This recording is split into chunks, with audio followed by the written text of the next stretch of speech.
Alors en fait, j'ai juste expliqué ce qu'est Assassin's Creed 2, peut-être pour les gens qui n'ont pas joué au jeu.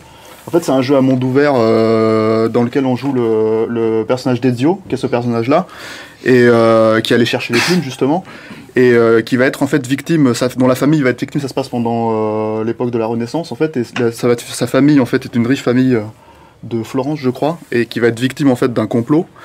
Et la logique en fait, il va rejoindre après ça, il va rejoindre le clan des assassins. Puisqu'il y a une guerre entre les assassins et les Templiers, bon ça c'est dans l'intrigue générale de la licence quoi. Et l'idée en fait c'est que comme dans tous les jeux à monde ouvert, il y a une variété de gameplay en fait, c'est-à-dire qu'il y a les missions principales qui concernent l'histoire principale, et il y a les variétés pour tous ceux qui connaissent GTA ou ce genre de jeu, on fait cette expérience, il faut aller chercher des petits paquets, des pigeons à tuer, des trucs comme ça.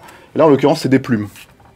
En général, dans les GTA ou dans les jeux comme ça, c'est pas très clairement explicité pourquoi, c'est juste un petit bonus en plus, histoire de faire le jeu à 100%, de s'immerger dans le décor, comment dire, de prendre en considération le monde ouvert en fait, et de découvrir d'autres décors, ce genre de choses. Enfin, c'est vraiment une question d'immersion. Là, c'est une question en fait dans Assassin's Creed 2. Ce qui est intéressant, c'est que c'est une question de s'immerger en fait dans le personnage et dans la logique du personnage. Et en l'occurrence, le petit garçon qui demande les plumes, c'est le jeune frère en fait d'Ezio. Et là, je vais peut-être un peu spoiler pour ceux qui veulent faire le jeu, mais c'est au début du jeu en l'occurrence.